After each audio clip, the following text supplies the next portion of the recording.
Hello my cuties. तो कैसे हैं आप सब? आई होप कि आप सब बहुत अच्छे होंगे। तो आज मैं आप लोगों के साथ एक बार फिर से शेयर करने वाली हूँ वांगशन एफ लाइज बिटवीन अस का नेक्स्ट एपिसोड। आई होप कि स्टोरी पसंद आ रही होगी, आप लोग एंजॉय कर रहे होंगे।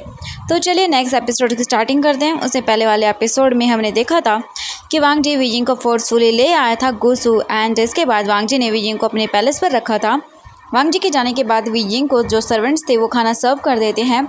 वीजिंग खाने को देखता है और उसके बाद सोचता है क्या उसने खाना खाया होगा। उसे वांग जी का फिक्र हो रहा था। शाम को वीजिंग के पास वांग जी वापस आता है उसे देखने के लिए अपने पैलेस पर कि वीजिंग ठीक है या नहीं।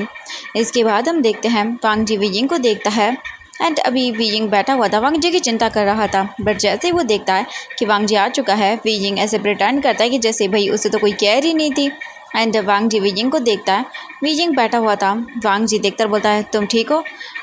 मैं सोच रहा था कि मैं तुम्हें तुम्हारा पैलेस दिखा दूँ। फ़िलहाल जहाँ पर तुम रहोगे, शादी से पहले तुम यहीं पे रहोगे। 1 वीक के अंदर हमारी शादी है और उसके बाद तुम एम्प्रेस पैलेस में रहोगे। ये सुनने के बाद वीजिंग बता व्हाट, 1 वीक के अंदर? वांग जी बता यस, 1 वीक के अंदर पूरी तरह से सब कुछ तैयार हो जाएगा। एंड उसके बाद मैंने लोगों को बोल दिया है एक्सपेंसिव रेयर थिंग्स को यहाँ पर लाने के लिए, क्योंकि गुसू को पूरी तरह से सजाया जाना चाहिए, क्योंकि गुसू के एम्परर की वेडिंग है। ये प्लेस पूरी तरह से डेकोरेट किया जाएगा और वेडिंग बहुत ही ग्रैंड होगी। ये सुनने के बाद वीजिंग अपना सिर हामी हिलाता है।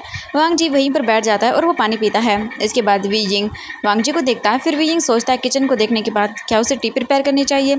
तभी वांग जी बोलता है चलो मैं तुम्हें एम्प्रेस पैलेस दिखा देता हूँ। ये सुनने के बाद वीजिंग बताया मैं सोच रहा था तुम थक गए होंगे तो तुम्हें रेस्ट करना चाहिए कुछ देर तक।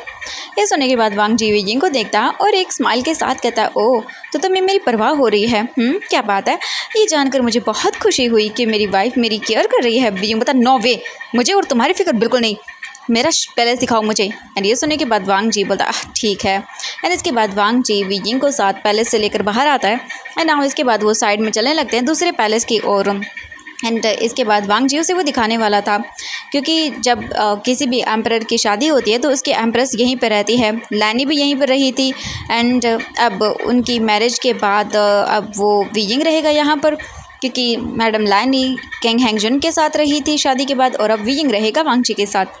वैन वीजिंग पैलेस को देखता है वो कुछ देर के लिए भूल ही जाता है कि वो धरती पर है, क्योंकि ये पैलेस बहुत ब्यूटीफुल था। इस पैलेस को ब्लू और वाइट स्टोन से इतना ब्यूटीफुली डेकोरेट किया था कि वीजिंग तो बस खो गया था। वॉल्स वगैरह स्टोन लगे हुए थे सारी जगह। वीजिंग बस देखता जा रहा था।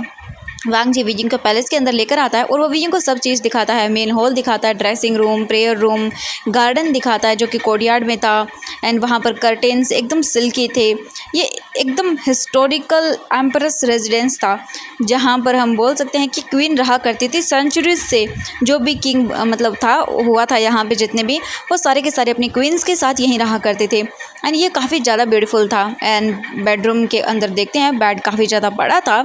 एंड इसके बाद वांग जी वीजिंग को देखते हुए कहता वीजिंग मैं चाहता हूँ कि तुम मेरे साथ मेरे पैलेस पर रहो। हालांकि क्वींस यहीं रहती हैं सेंचुरीज से, पर मैं तुम्हें चाहता हूँ मेरे साथ रखना। तुम मेरे साथ रहो मेरी बेडरूम में, मेरी बाहों में। ये सुनने के बाद वीजिंग बोलता बिल्कुल नहीं, मैं इस एम्प्रेस पैलेस में रहना ज़्यादा प्रेफर करूँगा तुम्हारे रूम से तो ज़्यादा। वीजिंग इसके बाद वॉक करता है कोर्टयार्ड के अंदर। एंड वो देखने लगता है कोर्टयार्ड काफ़ी ज़्यादा बड़ा था। एंड वहाँ पर काफ़ी सारे चेरी ब्लॉसम्स के ट्रीज़ थे, बट अभी उन पर फ्लावर्स नहीं लगे हुए थे क्योंकि ये सीज़न नहीं था। वीजिंग एंड कुछ देर वहीं पर रहता है वांग जी के साथ। इसके बाद वांग जी और वीजिंग हॉल के अंदर आते हैं, जहाँ पर काफ़ी सारी सर्वेंट्स थी जो कि वहीं पर प्रेजेंट थी। एंड जैसे वो वांग जी और वीजिंग को देखती हैं वो उन्हें बो करती है। वांग जी बोलता है ये सारी की सारी तुम्हारे लिए हैं। वीजिंग अपना सिर हामी हिलाता है। एंड जो सर्वेंट्स थी वो वीजिंग की ओर देखती हैं और भाई उन्हें तो वीजिंग काफ़ी अट्रैक्टिव लगता है, हैंडसम लगता है। और वीजिंग समझ गया था कि ये मेड्स तो उसकी ओर पूरी तरह से लट्टू हो चुके हैं और उन लोगों की आंखें वीजिंग पर ही थी। वीजिंग समझ गया था अच्छे से।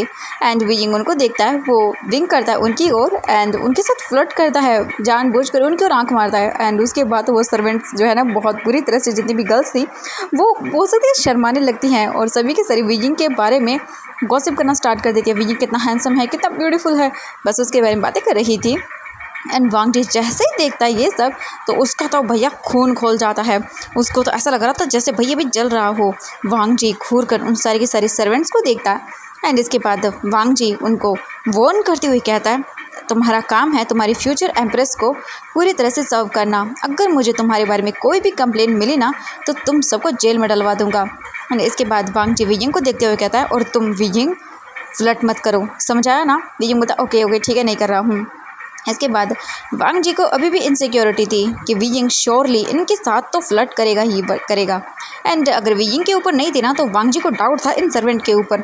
पूरी तरह से वियिंग के ऊपर इतना नहीं था जितना कि इन सर्वेंट्स पे था। एंड वांग जी घूर घूर के देख रहा था, उन पे तो पक्का डाउट हो रहा था। वांग जी अपने मन में सोचता है कि शादी के बाद तो मैं वियिंग को अपने पैलेस पर रखूँगा। मुझे इन सर्वेंट्स पे ट्रस्ट नहीं है बिल्कुल। मुझे सर्वेंट क्या किसी पे ट्रस्ट नहीं है, ना लड़का ना लड़की। पता नहीं कब मेरे वियिंग पे लाइन मारना स्टार्ट कर दे तो कोई। एंड इसके बाद वियिंग उन सबको देखते हुए कहता है, चलो अब मुझे अपना नाम बताओ। इसके बाद एक एक करके सारी सर्वेंट्स अपना नाम वियिंग को बताना स्टार्ट कर देती है। वियिंग बस उन सबको देखता है और अपना सिर हाँ में हिलाता है। एंड वांग जी को तो जेलसी हो रही थी। एंड वो सोच रहा था वियिंग इन ब्यूटीफुल सर्वेंट्स के साथ रहेगा, बिल्कुल भी नहीं। वियिंग को पूरी तरह से इनके साथ छोड़ना मतलब बिल्कुल भी सही नहीं होगा। वांग जी बोलता है, नहीं मैं इन ब्यूटीफुल सर्वेंट को वियिंग के साथ नहीं सेट छोड़ सकता बिल्कुल भी, पता नहीं क्या हो जाए। एंड वांग जी फिर पैलेस से बाहर आता है। वो अपने गार्ड्स को बताता है कि एम्प्रेस पैलेस के अंदर बिना मेरी परमिशन के कोई एंटर नहीं करना चाहिए। अगर किसी को भी एम्प्रेस से मिलना है इन द फ्यूचर तो मुझसे परमिशन लेगा। सारे गार्ड्स बोलते हैं जी बिल्कुल। एंड एक वीक के अंदर वांग जी पूरी तरह से बिजी हो गया था अपने इंपीरियल पैलेस के अंदर, जितने भी इंपीरियल वर्क थे उनके अंदर। एंड उसे बिल्कुल भी चांस ही नहीं मिला वियिंग से बात करने का, उसके पास जाने का। इन दिनों वांग जी के माइंड में सिर्फ वियिंग ही चल रहा था और बस वो वियिंग के बारे में सोच रहा था, उसकी वार्मथ के बारे में, उसके पास रहने के बारे में, सब कुछ सोच रहा था। एंड दूसरी ओर वांग जी का माइंड बस इसी चीज़ पे लगा हुआ था कि वियिंग उन ब्यूटीफुल सर्वेंट के साथ है। अगर वियिंग ने कुछ किया ना तो वांग जी उसे छोड़ेगा नहीं। वांग जी बस सोच रहा था इन्हीं सब चीज़ों के बारे में। एंड दूसरी ओर वियिंग आराम से वांग जी के पैलेस पर रह रहा था। एंड वो बहुत ही ज़्यादा बोल सकते हैं कि बिजी हो गया था मस्ती में। एंड हम देखते हैं ऐसे ही करके पूरा 1 वीक गुजर गया था। एंड आज वांग जी और वियिंग की वेडिंग थी। वियिंग के लिए सारी चीज़ रेडी हो चुकी थी, वेडिंग रोब्स रेडी हो चुके थे, सारी की सारी ज्वेलरी रेडी हो चुकी थी। एंड वांग जी ने सब कुछ अच्छे से चेक कर लिया था क्योंकि आज वो नहीं चाहता था कि उनके इतने बड़े वेडिंग के दिन कोई प्रॉब्लम हो। एंड वेडिंग रोब्स कम्प्लीटली आ चुके थे, हर एक चीज़ तैयार थी। क्लाउड ड्रेसेस को कम्प्लीटली रेडी कर दिया गया था ग्रैंड वेडिंग के लिए।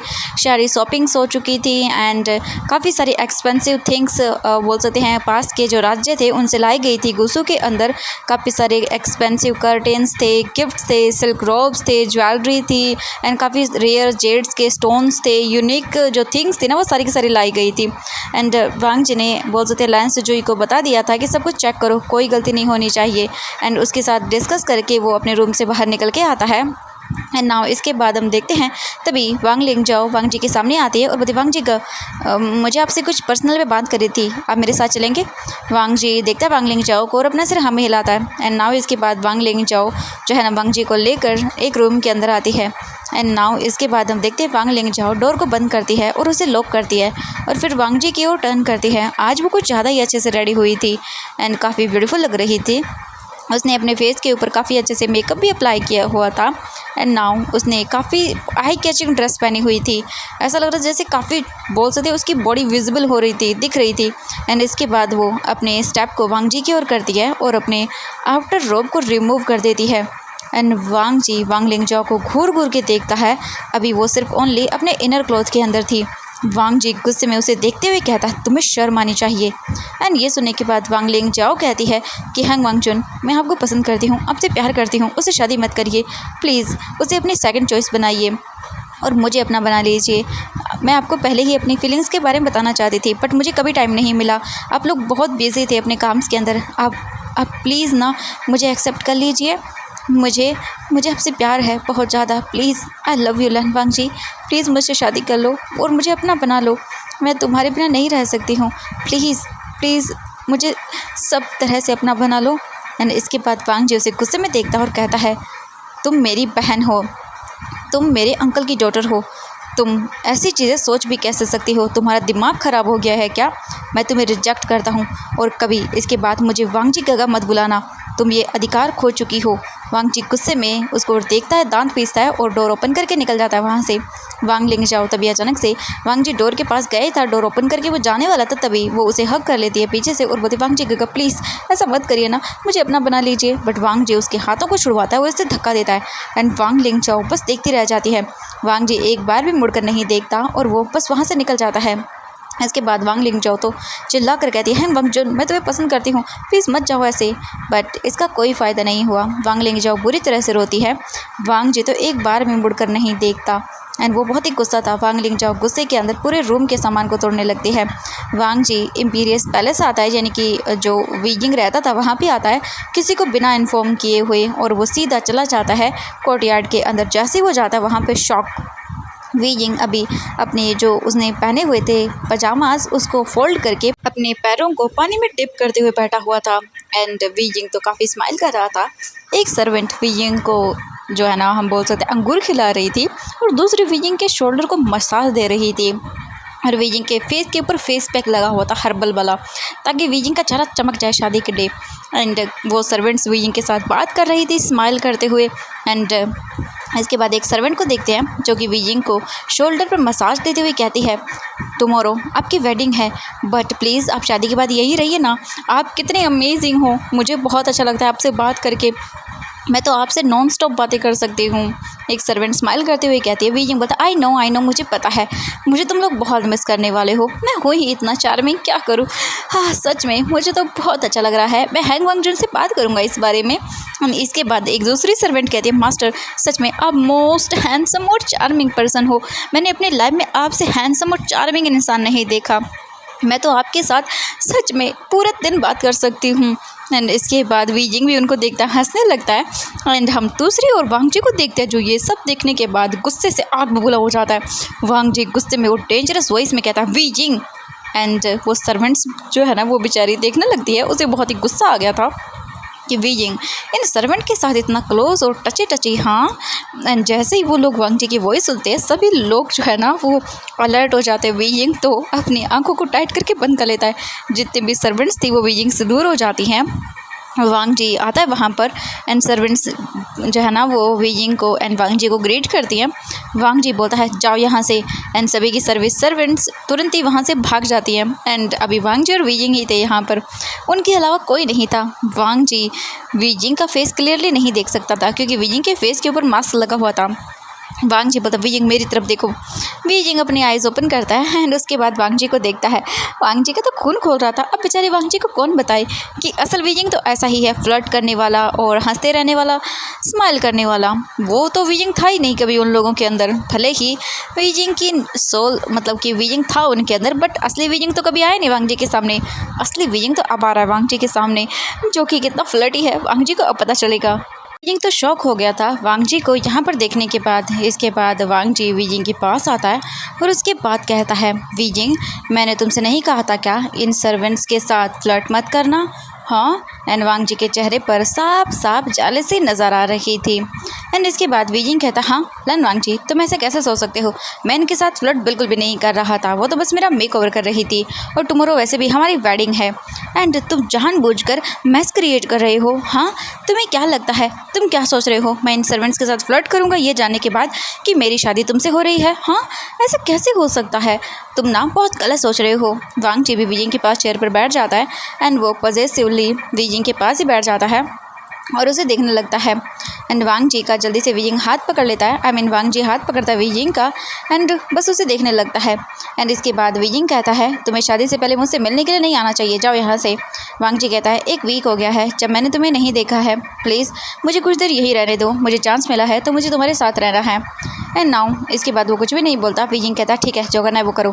वांग जी फिर वीजिंग की ट्राउज़र को नीचे करता है, उसकी स्लिम लेग से जो के ऊपर बाल थे हेयर थे उसके, ऑब्वियसली वो गर्ल थोड़ी ना जिस पे हेयर नहीं होंगे, तो इसीलिए वीजिंग अपनी आइज़ ओपन करके देखता है वांग जी को और समझ आता है कि उसका फ्यूचर हस्बैंड तो बहुत ज़्यादा पॉजेसिव है। इसके बाद वीजिंग कहता है, मुझे बहुत ही ज़्यादा भूख लगी है एंड वीजिंग आइज़ बंद कर लेता है अपनी। वांग जी बोलता ठीक है। वांग जी फिर वहीं से जो बोलते अंगूर थे उन्हें उठाता है और वीजिंग को खिलाना स्टार्ट कर देता है। बेचारा एम्प्रर अपनी एम्प्रेस की सेवा में लगा हुआ है।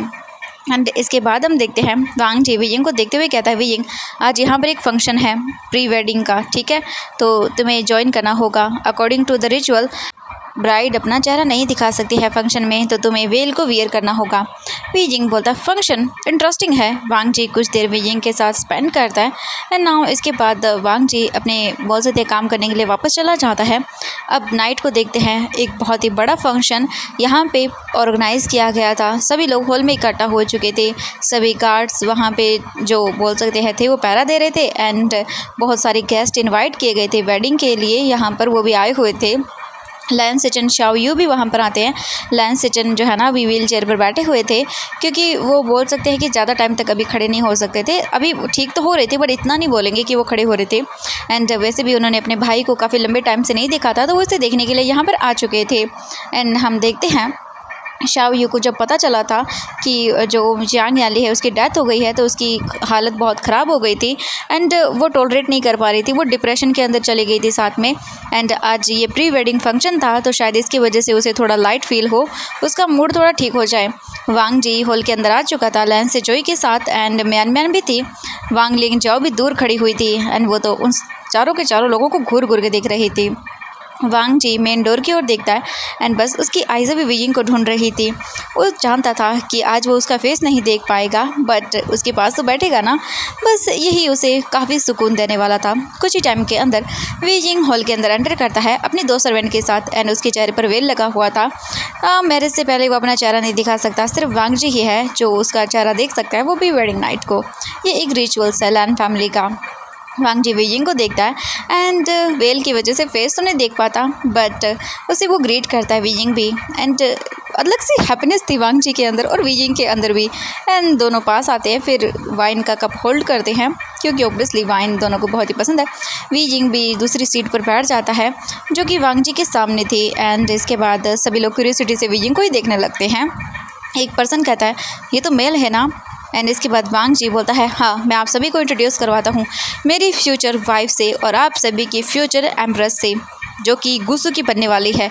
ये वी वुजियान है, जियांग सेक्ट का अडॉप्टेड सन, एंड यही general Yiling patriarch for general Wei Wuxian है। एंड सभी लोग देखने लगते हैं, गॉसिप होना स्टार्ट हो जाती है। एंड अभी तो भाई सारे के सारे बात कर रहे थे कि ऐसा कैसे हो सकता है, ये वो। तभी एक पर्सन कहता है, ऐसा कैसे हो सकता है, ये तो हमें गुसु को हायर भी नहीं देगा। इसके बाद वांग जी देखता बोलता है, मेरे भाई का जो बेटा होगा वही क्राउन प्रिंस बनेगा और ये मेरा डिसीजन फाइनल है। मैंने पहले ही अपने भाई से भी परमिशन ले ली है। एंड ये सुनने के बाद सारे के सारे चुप हो जाते हैं, सभी को अपना आंसर मिल चुका था। सभी के लिए ये शॉकिंग था, क्योंकि बहुत सारे किंग्स ऐसे होते हैं जो अपने भाई को मार देते हैं सिर्फ और सिर्फ राजा बनने के लिए एंड पावर पाने के लिए। बट वांग जी एक ऐसा था जो अपने भाई को खुद ही पावर्स दे रहा था, क्योंकि वैसे देखा जाए तो ये पोजीशन एक्चुअली होनी तो चाहिए लैन सिचन की, बट डिसेबिलिटी की वजह से वो नहीं बन पाई। तो वांग जी अपने भाई से बहुत प्यार करता है और वांग जी को कोई पावर वार का कोई वो शौक नहीं है, तो ये बिल्कुल नॉर्मल था। इसके बाद वांग जी कह देता है कि चलो फंक्शन को स्टार्ट किया जाए। एंड नाउ इसके बाद म्यान म्यान वांग जी के पास आती है। एंड नाउ इसके बाद म्यान म्यान कहती है, ब्रदर मैंने बहुत मिस किया, क्या आप यानली को मिस नहीं कर रहे हो। एंड वांग जी ये सुनने के बाद देखता है। नाउ इसके बाद हम देखते हैं लैन वांग जी कहता है, मैं वियिंग से प्यार करता हूँ और उसे से शादी करना चाहता हूँ, वो मेरा पास था एंड अभी हमें फ्यूचर पर फोकस करना चाहिए। और अगर तुम कुछ टाइम वियिंग के साथ स्पेंड करोगी तो तुम्हें सिमिलर इमोशन नज़र आएंगे दोनों के अंदर और तुम्हें ये पसंद आएगा। इसके बाद म्यान म्यान कहती है, ओह तो अच्छा ये मतलब है कि आप इससे शादी करना चाहते हैं गग, बट मैंने काफ़ी सारी चीज़ें सुनी हैं, मेरे दिमाग के काफ़ी सारी क्वेश्चंस हैं। मैंने सुना है कि जियांग यानली अभी भी ज़िंदा है और वो जिन सेक्ट में है, क्या ये सच है। वांग जी बोलता है, तुम्हें ये गलत चीज़ें कहाँ से सुनी, ये सब गलत है, ऐसा कुछ भी नहीं है। तुम्हें इन सब गॉसिप के ऊपर ध्यान नहीं देना चाहिए, तुम्हें बस फोकस अब करना चाहिए फ्यूचर चीज़ों पर, ठीक है। ये सुनने के बयान म्यान म्यान कहते हैं, ठीक है, क्योंकि उसे पता था अगर थोड़ी बहुत भी गॉसिप फैल गई ना तो बहुत बड़ी चीज़ें हो जाएंगी और मिसअंडरस्टैंडिंग हो जाएगी, तो ये चीज़ को वो वहीं पर छोड़ देती है। इसके बाद म्यान म्यान वियिंग के पास आती है और कहती है, हेलो वी वुजियान। एंड ये सुनने के बाद वियिंग बोलता है, मुझे पता है तुम म्यान म्यान हो एंड तुम वांग जी की बहन हो, मुझे तुम्हारे बारे में पता है। एंड ये सुनने के बाद तो म्यान म्यान सरप्राइज हो जाती है और बोलते, सच में, हाँ तुम्हें मेरे बारे में कैसे पता और तुम मेरा निकनेम कैसे जानते हो, क्या मेरे भाई ने तुम्हें बताया था। एंड ये सुनने के बाद वीजिंग कहता है, हाँ, हैंग वांगजू ने मुझे बताया था तुम्हारे बारे में सब कुछ, एंड तुम सच में बहुत ही ब्रेव हो और स्ट्रॉन्ग लेडी हो। तुमने मेरी शिजी को भी प्रोटेक्ट किया था जब वो कोंकी बेंसो से बुली कर रही थी। म्यान म्यान को काफ़ी अच्छा लगता है वीजिंग की बातें सुनने के बाद। एंड वीजिंग को मतलब बोल सकते हैं ऐसे बोलता हुआ देखकर उसे समझ आ जाता है कि वीजिंग के अंदर कोई ईगो नहीं है। इसके बाद म्यान म्यान कहती है, मेरे ब्रदर की चॉइस एकदम मस्त है। इसके बाद हम देखते हैं दूर खड़ी लान लिंगजाओ वीजिंग को घूर घूर के देख रही थी, एंड वांग लिंगजाओ को भी उसे ये बिल्कुल पसंद नहीं आ रहा था। एंड वो तो अपने गुस्से में हाथों की मुट्ठी को बंद कर रही थी और एक डीप ब्रेथ लेती है और कहती है, मुझे कुछ तो करना होगा। उसके दिमाग में कुछ ना कुछ खतरनाक चल रहा था। एंड नाउ इसके बाद हम देखते हैं सभी के सभी जो फंक्शन था उस पर ध्यान देने लगते हैं। फंक्शन के अंदर सबसे पहले म्यूजिशियन आते हैं जो कि अपना जो भी गिटार वगैरह था वो बजाते हैं, और उसके बाद सभी लोग काफ़ी इन्जॉय करते हैं उनके सॉन्ग को सुनने के बाद। नाउ इसके बाद काफ़ी आर्टिस्ट वहाँ पर आते हैं जो पेंटिंग करते हैं, कैलीग्राफी करते हैं, कुछ पोइम्स को रीड करते हैं, और उधर बहुत सारी चीज़ें होती हैं। काफ़ी सारे यहाँ पे पर्सन आते हैं जो अपने मैजिक वगैरह दिखाते हैं। एंड नाउ इसके बाद लास्ट में अब जो ये फंक्शन था वो काफ़ी लॉन्ग चलता है, एंड इसके अंदर काफ़ी गर्ल्स भी आती है जो डांस करके अपनी परफॉर्मेंस देती हैं। फंक्शन लॉन्ग चलता है, कुछ देर के बाद उन्हें खाना वगैरह सर्व कर दिया जाता है, एंड खाना बहुत ही डिलीशियस था। फंक्शन काफ़ी इंजॉयबल था, एंड वीजिंग तो बेचारा संभल कर खाना खा रहा था क्योंकि उसे अलाउ नहीं था अपना चेहरा दिखाना, इसीलिए वो अपने चेहरे को काफ़ी अच्छे से हाइड करते हुए खाना खाना पड़ रहा था। एंड वांग जी ने किसी को ये जानने ही नहीं दिया कि जियांग याली असल में जो है ना वो रियल वाली वो जिन सेक्ट के अंदर है और वहीं पर रह रही है। वांग जी ने इस राज को राज ही रखा कि यानली मर चुकी है। इसी के साथ ये चीज़ यहीं पे एंड हो चुकी थी। एंड अब हम देखते हैं वेडिंग डे। होल गुस्सू को डेकोरेट कर दिया गया था रेड वेडिंग कर्टेन थीम्स के अंदर, एंड मॉर्निंग का टाइम था। वांग जी अपने हेवी रॉयल हानफो के अंदर रेडी हो चुका था, एंड उसने काफ़ी रेयर ज्वेलरी पहनी हुई थी, गोल्ड की एंड बोल सकते हैं रेयर स्टोन्स, लेंस जो भी रूम के अंदर था, एंड वो काफ़ी हैप्पी था अपने भाई के लिए। वांग जी काफ़ी अच्छे से रेडी हो चुका था, एकदम हैंडसम लग रहा था। एंड हम कुछ ही टाइम के अंदर देखते हैं जो शादी थी वो होने वाली थी। फाइनली वांग जी उससे शादी करा है जिससे वो प्यार कर रहा है, एंड वो काफ़ी अच्छा था। वांग जी बहुत ही क्यूरियोसिटी से देख रहा था, एंड अभी भी वांग जी ने उसी ज्वेलरी को पहना हुआ था जो कि वीजिंग उसके लिए बाय करके लेकर आया था। वो उसे देखने के बाद रिलैक्स फील कर रहा था। एंड वांग जी कुछ ही टाइम के बाद वेडिंग हॉल के अंदर आता है। वहाँ पर आने के बाद वेडिंग रिचुअल स्टार्ट हो चुके थे। वांग जी की पूरी फैमिली वहाँ पर मौजूद थी, मिनिस्टर्स थे एंड रॉयल फैमिली के गेस्ट भी आ चुके थे, हर एक लोग वहाँ पर थे। वेडिंग रिचुअल्स तो वैसे स्टार्ट हो गए थे, बट सभी का फोकस अभी एक चीज़ पे था, और वो था कि अभी ब्राइड यहाँ पे नहीं आई है और सभी को बस उसी का इंतज़ार था। दूसरी साइड हम वीजिंग को देखते हैं जो कि ड्रेसिंग रूम के अंदर रेडी हो चुका था, एंड वो तो एकदम किलिंग लग रहा था। उसके फेस पर थोड़ा बहुत मेकअप किया गया था, बट उसका मैनली और पूरी तरह से मेंटेन रखा गया था। एंड उसने भी वांग जी से मैचिंग ही हानफू पहना हुआ था वेडिंग का, जैसे कि बिल्कुल वांग जी का था। एंड एक सर्वेंट बोलते हैं, मास्टर मुझे जेलसी हो रही है। ये सुनने के बाद वीजिंग कहता, अच्छा वो क्यों? एंड इसके बाद वो सर्वेंट पाउट बनाते हुए कहती है, क्योंकि आप हैंग वांग जी से शादी करने वाले हो। मेरे दिल में तो आपके लिए सॉफ्ट कॉर्नर था। एंड ये सुनने के बाद वीजिंग देखता है और हंसता है। एंड इसके बाद वो बोलता है कैजुअली, आई नो मुझे पता है। हाँ, और वीजिंग को भी पता था ये सर्वेंट मजाक कर रही हैं उसके साथ। एंड इसके बाद वीजिंग कुछ भी नहीं कहता, एंड वीजिंग बोलता है ज़्यादा मत सोचो, ठीक है, अब मेरे फेस के ऊपर अब वेल को डाल दो। एंड इसके बाद सर्वेंट्स वीजिंग के फेस को कवर करती है वेल के साथ, एंड सभी सर्वेंट्स जो है ना वो अभी वीजिंग को वहाँ से ले जाना स्टार्ट कर देती है, क्योंकि रूम तो अभी बोल सकते हैं डेकोरेट करना था वेडिंग नाइट के लिए। एंड वीजिंग पूरी तरह से जो है ना तैयार हो चुका था, बट वीजिंग के लिए चलना तो महाभारत हो गई थी, क्योंकि भाई वीजिंग तो उन वेडिंग हानफू के अंदर चल ही नहीं पा रहा था। वीजिंग को मतलब इतनी हाई नहीं कि वो ऐसे वेडिंग हानफू के अंदर चले तैयार होके, कहीं उसने इतने हैवी हार्मफुल सामाना है।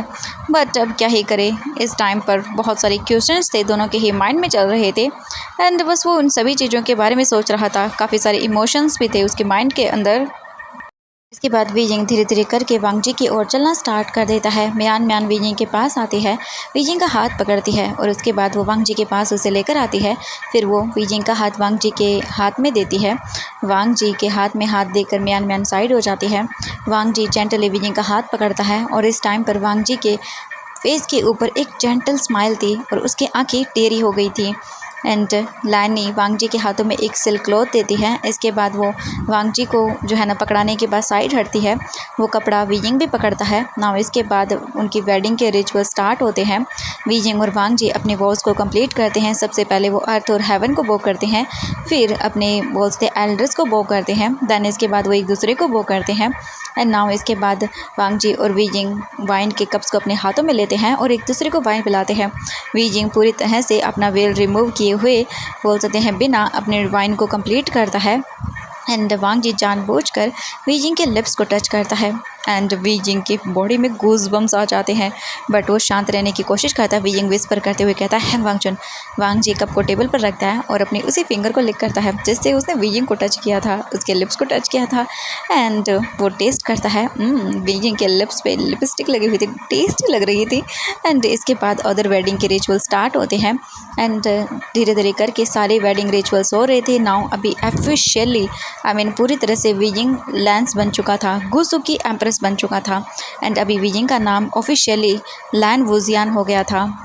एंड नाउ इसके बाद वेडिंग सेरेमनी की आगे की जो रिचुअल्स थे वो स्टार्ट होते हैं। वी जिंग को गिफ्ट देने का काम, वी जिंग को काफ़ी एक्सपेंसिव और लग्जरियस गिफ्ट मिल रहे थे। वांग जी और वी जिंग दोनों ही उन सारे गिफ्ट्स को ले रहे थे एंड अपनी बोल सकते हैं कि सेरेमनी को एंजॉय कर रहे थे। आफ्टर इसके बाद वी जिंग एंड वांग जी अपने एंसेस्टर के हॉल में आते हैं, दोनों वहाँ पर बैठ जाते हैं, अपने जितने भी पूर्वज थे उन सभी को बो करते हैं एंड वहाँ पर वो इंसेंस बर्नर को भी जलाते हैं।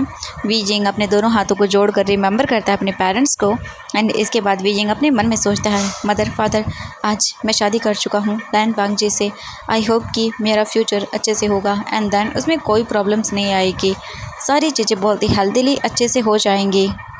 आप मुझे आशीर्वाद दीजिए मैं अपने हस्बैंड के साथ एक हेल्दी और एक खुश भरी ज़िंदगी बिताऊँ। मुझे इस मैरिज में कोई रिग्रेट नहीं है क्योंकि मैं खुद उसे पसंद करता हूँ, मैं उसे प्यार करता हूँ, बट स्टिल एक प्रॉब्लम अभी भी है। आई नो मुझे पता है ज़्यादा प्रॉब्लम तो नहीं आएगी, बट कोई बात नहीं, मुझे स्ट्रेंथ देना कि मैं अपनी इस वेडिंग को अच्छे से निभा पाऊँ और अपनी मैरिज लाइफ को प्रोटेक्ट कर सकूँ। मुझे कोई रिग्रेट नहीं है लैन वांग जी से शादी करने का क्योंकि मैं उसे प्यार करता हूँ। प्रॉब्लम्स तो आएंगी बट मुझे इतनी शक्ति दे देना आप दोनों मिलकर कि मैं उन सारी चीज़ों को सह सकूं। इसके बाद वी जिंग आइज़ जो है ना वो देखता है अपनी वेट हो जाती हैं, उसे पूछता है, फिर वो अपनी आइज़ ओपन करता है। वी जिंग के आंखों से टीयर्स तो गिर जाते हैं एंड वी जिंग अपने चिक्स को भी महसूस करता है जहाँ पर बहुत ज़्यादा बोल सकते हैं वेटनेस आ गई थी। कुछ ही टाइम के अंदर लायन सिचन एंड शाओ यू इंसेस्टर हॉल के अंदर आते हैं। इसके बाद लायन सिचन कहते हैं वांग जी अपने फेस को टर्न करता है एंड वो देखता है अपने भाई को। वी जिंग अपने टीयर्स को साफ करता है और वो भी लायन सिचन की ओर टर्न करता है। लायन सिचन अभी व्हील चेयर पर थे एंड शाओ यू ने उनका हाथ पकड़ा हुआ था एंड वो व्हील चेयर को भी यहाँ चला कर लेकर आई थी। वांग जी शॉकिंगली अपने भाई को देखता है और बोलता है ब्रदर आप खड़े हो सकते हैं, क्योंकि अभी लायन सिचन खड़ा हुआ था। लायन सिचन स्माइल करता है और वो बोलता है तुम्हारा एक और गिफ्ट तैयार है। लायन सिचन धीरे धीरे करके अपने स्टेप को आगे करते हैं एंड वो शाओ यू का हाथ छोड़ देते हैं। शाओ यू अब उनका सपोर्ट नहीं कर रही थी। लायन सिचन बिना किसी सपोर्ट के चल रहे थे, ये एक मिरेकल से कम नहीं था। लैनी भी इमोशनल हो जाती हैं एंड वो तो इतनी इमोशनल थी कि वो बता नहीं पा रही थी, वो तुरंत ही आकर उसे हग कर लेती हैं क्योंकि लायन सिचन उनका बड़ा बेटा था। एंड वांग जी बोलते वो बहुत खुश हो जाता है और बोलता आपने ये कर दिखाया। लायन सिचन बोलते हाँ बिल्कुल, सिर्फ मेरी वजह से नहीं, ये सब कुछ हुआ है शाओ यू की वजह से, उसने मेरी बहुत हेल्प की है, नहीं मैं कहूँगा कि पूरी उसी की हेल्प है। वी जिंग बोलता है सिचन का आप चल सकते हैं, जानकर बहुत खुशी हुई। एंड इसके बाद हम देखते हैं वो बोलते हाँ वी जिंग मैं चल सकता हूँ एंड मैं चल भी रहा हूँ। वांग जी बोलता गगा यस वो चल सकते हैं, मैं बहुत खुश हूँ। वो एक्साइटेड हो जाता है एंड अपने भाई को वो भी देखता है, वो भी हग करता है एंड अब उसके भाई को कोई ज़रूरत नहीं थी एक पैलेस में रहने की, वो लोगों से डरेगा नहीं, अब सबके साथ हंसकर बातें करेगा। इसके बाद वी जिंग और वांग जी अपने एम्परर के पैलेस में आते हैं एंड वी जिंग आकर बेड पर बैठ जाता है और अपने हस्बैंड का वेट करने लगता है। वी जिंग की हार्ट बीट फास्ट हो गई थी एंड उसके दिल के अंदर अजीब सी फीलिंग थी, आज वांग जी उसका हस्बैंड है, अब से उसका हस्बैंड है। एंड वी जिंग अपने आप को शांत करने की कोशिश कर रहा था कि आज उसका हस्बैंड उसके पास आएगा। ओ माय गॉड, अब से वो हैंग वांग जो नहीं वी जिंग का हस्बैंड है। ओ माय गॉड, वी जिंग के अंदर जो फीलिंग आ रही थी ना वो एक्सप्लेन नहीं कर पा रहा था। एंड बेड के चारों तरफ देखता है वी जिंग, रेड कर्टेन्स लगे हुए थे एंड धीमी धीमी रोशनी थी, रेड कलर की मोमबत्तियाँ जल रही थी और कर्टेन्स भी रेड थे, टेबल पर भी रेड कलर का कपड़ा रखा हुआ था एंड काफ़ी बोल सकते हैं वो यहाँ पे इंसेंस बर्नर को चलाया गया था, जिससे एटमॉस्फियर एंड जो पूरा का पूरा एकदम रोमांटिक वाइब दे रहा था। वांग जी धीरे धीरे करके कुछ ही टाइम के अंदर रूम के अंदर आता है एंड वीजिंग टाइट करके अपने ही कपड़ों को पकड़ लेता है। वीजिंग के अंदर हेजिटेशन आ गई थी, शाइनेस फील हो रही थी एंड वो साउंड सुन सकता था डोर बंद होने का। एंड वीजिंग के तो बॉडी में गूज़बम्स आ रहे थे जैसे जैसे वो सुन रहा था कि वांग जी उसके क्लोज आ रहा है। वीजिंग का तो भाई बुरा हाल हो रहा था, पता नहीं अब क्या होने वाला है। वांग जी वीजिंग के पास आता है और बेड पर आकर बैठ जाता है एंड उसके हाथों में वाइन का गिलास था। वो वाइन के गिलास को लेता है एंड उसे टेबल पर रखता है एंड वो अपने हस्बैंड वीजिंग के पास आता है और धीरे धीरे करके वीजिंग के फेस से वेल को हटाता है।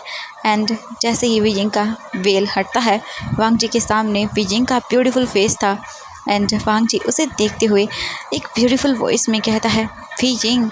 एंड वीजिंग तो वांग जी की इस साउंड में खो जाता है। उसे ऐसा लग रहा था जैसे वांग जी एकदम बोल सकते हैं कि मार ही डालेगा उसे। एंड वांग जी तो इतना खो गया था वीजिंग को देखने में कि वीजिंग से ज़्यादा खूबसूरत इस वक्त तो उसे कोई नहीं लग रहा था। वांग जी वीजिंग के फेस को टच करता है एंड अपना हाथ वो उसकी ओर आगे बढ़ाता है। वीजिंग तो अपनी आइज़ बंद कर लेता है एंड नाउ वांग जी वीजिंग के क्लोज झुकता है और उसके बाद वो उसकी फोरहेड को किस करता है एंड फिर वो वहाँ से वाइन का गिलास उठाता है एंड उसे वीजिंग के माउथ के पास करता है। ऑब्वियसली अब इन्हें वेडिंग वाइन पी नहीं होगी। वीजिंग बोलता है हमने तो पहले ही वाइन पी ली थी ना। वांग जी देखता है और बोलता है नहीं, ये वेडिंग नाइट का रिचुअल है, ब्राइड को वाइन पीनी होती है, तुम पीओगे ना। वीजिंग को मतलब अजीब लग रहा था। वीजिंग अपना सिर हाँ में हिलाता है एंड वो वाइन को पीता है एक सिप लेके एंड वो टेस्ट करता है एंड वीजिंग अपने लिप्स को ही लिक कर लेता है। वांग जी देखता है वीजिंग को ये वाइन बहुत पसंद आती है, उसका टेस्ट पसंद आता है। वांग जी बोलता है तुम्हें पसंद आई। वीजिंग बोलता बिल्कुल, ये एम्परर स्माइल है ना, मेरी फेवरेट वाइन है, मुझे ये बहुत पसंद आई एंड मैं ये बहुत पसंद करता हूँ एंड मैं इसे चाहूँगा कि ये इम्पी